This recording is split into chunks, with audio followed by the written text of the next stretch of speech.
Kasi baka may mga nakikinig na guro. Uy, 7,000 medical allowance daw. Paano ba yun? Kailan ba matatanggap yan? Alamin nga ho natin mula kay Teacher Benjo Basas, National President po ng Teachers Dignity Coalition. Teacher Benjo, magandang evening po. Si Johnson Pulit. Kumusta ho kayo? Yes, Sir Johnson. Magandang gabi at magandang gabi po sa ating mga taga-subaybay po. O ano, good news ba o good news para ho sa mga teacher po natin ang 7,000 pisong medical allowance for the 2025?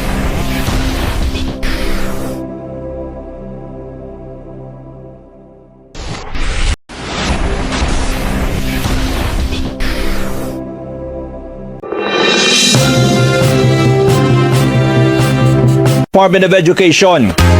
Nasa linya ho natin, ano bang realidad sa issue pong yan? Kasi baka may mga nakikinig na guro.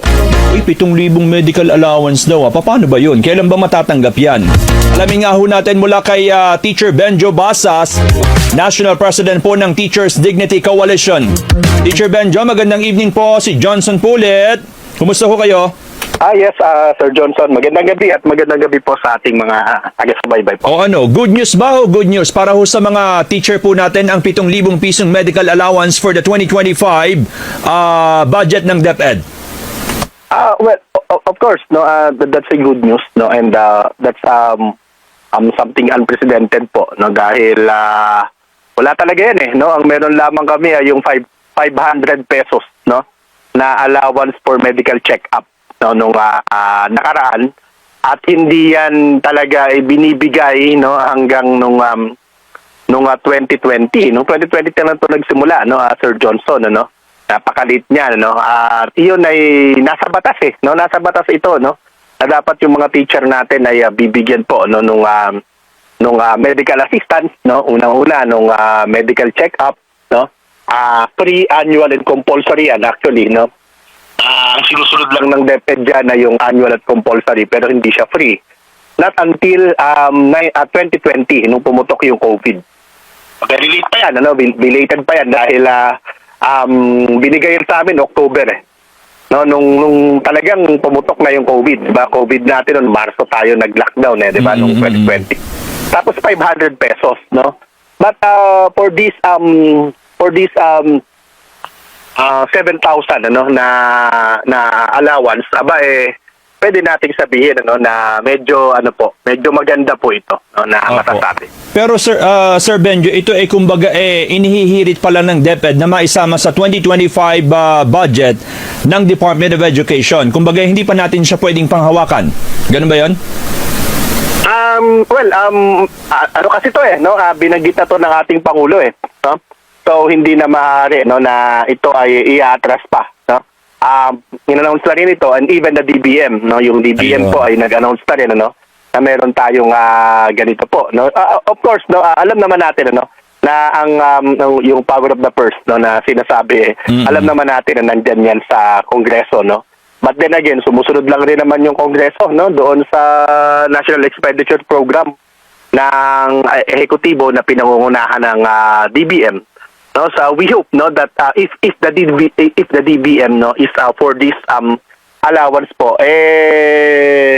medyo yan, no, medyo pwede nating sabihin na yun na yan, no, medyo na po yan, no, sigurado na po yan. Malapit-lapit sa katotohanan, kumbaga. At saka isa pa, by the way, no, Sir Johnson, isa pa ay hindi lang naman ito, no, yun yung gusto namin iklaro kasi parang laging kapag merong mga ganito, parang laging special mention yung mga teacher, no. Ikaklaro natin na hindi lang naman ito, no, mga guro, no, lahat ng empleyado ng ating pamahalaan, no.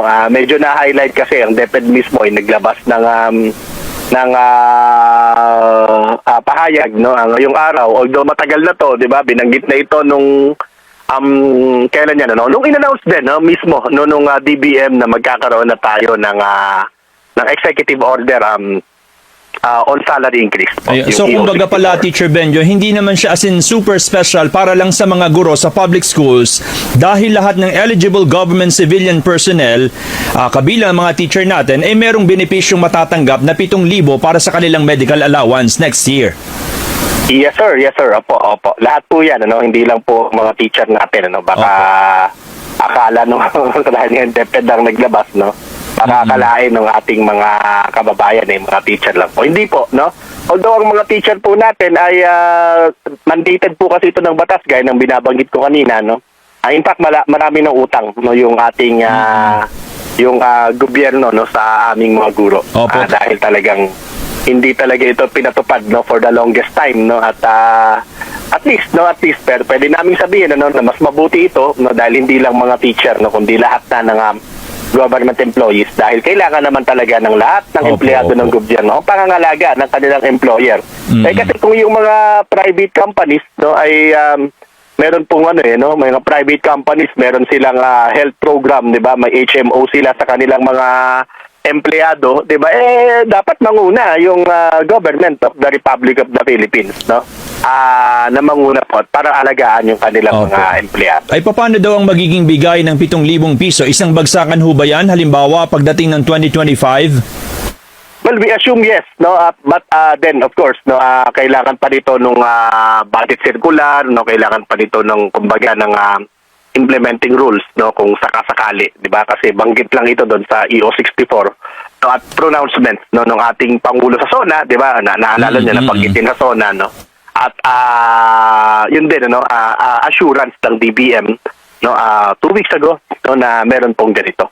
So, as to the details, no, Sir Johnson, wala pa po tayo. No? So, Pero sabihin, we would like to engage yung gobyerno natin, no? Kasi pwede naman talaga to, no? Pag kinuha natin ito ng HMO, baka kayanin na di ba? Itong 7,000 po na ito, no? Pero hindi natin alam kung baka may mga, siyempre, technicalities, no? Yung matasinggil dyan. Pero mababa ito, Sir Johnson, paalala ko lang, mababa ito kasi ang taas nung risk, no, nung pagiging teacher at pagiging empleyado, no, for that matter. Opo, pero ngayon, walang HMO ang mga public school teachers natin? Wala po kaming ganyan.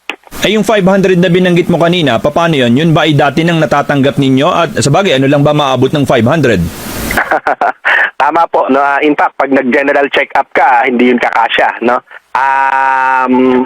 Yung 500 na yan, no, baka yung urinalysis lang yan, no, tapos na yan, po. No, yun, by the way, Sir Johnson, yun yung binibigay, binigay lang yan 2020, 2021, 2022 at saka 2023, no. Ayun, wala pa yan, no. Wala yan ngayong 2024 kasi yung binigay sa amin, no, na cash allowance, na teaching allowance, neto lang week na to, no, ay iyon ay sa ilalim na, no, nung bagong batas, yung Kabalikan sa Pagtuturo Act, no, na sinasabi doon dapat 5,000 yung teaching allowance natin, namin, yung 500 na binabanggit ko sa inyo, yun ay package. Kasama yan doon sa cash allowance, no? Kasama yung communication, kasama yung pambili namin ng chalk, no? Kasama yung internet namin, no? At kasama yung 500 na medical check-up, no? Since 2020, yan na po yung ginagawa po ng Department of Education, no? Ay, pero Teacher Benjo, 2020 lang nila sinimulan ito, pero yung batas ay applicable since 1966. ay hindi ba retroactive yun? Hindi po siya retroactive. Hindi po. No, sinimulan lamang po yun. Prospective po yan. Sinimulan lamang yan noong 2020. Pero may binabanggit... napilitan pa dahil nga doon sa May binabanggit din ni Teacher Benjo na starting next school year daw, 2025-2026, ang mga public school teachers ay makatatanggap na ng 10,000 pisong teaching allowance o yung dating chalk allowance ninyo. Ano ba ang totoo doon? Yes, sir. Totoo naman yan.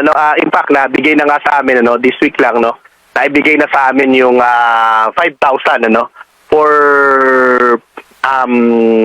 last week, 5,000 para doon sa teaching allowance na yan, po. And then next school year ay magiging 10,000 po yan.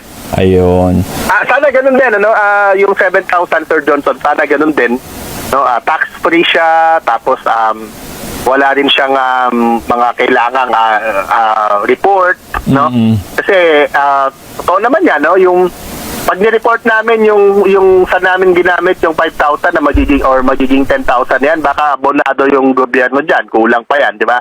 Kasi magkano yung internet namin, buwan-buwan. And that's 10,000 a year, 10,000 annual, di ba?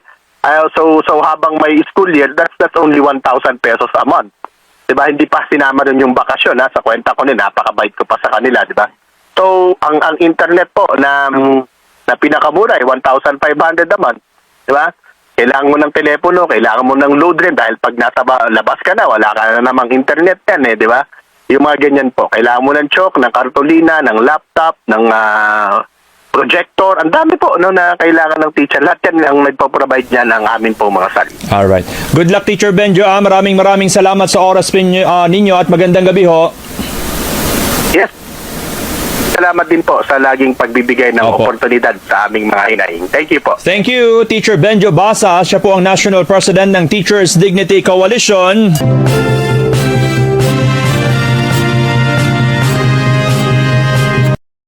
Kung meron man kayong mga komento tungkol sa mga isyong ito, maaari kayong magbigay ng mga reaksyon sa comment section na makikita sa ibaba ng bidyong ito.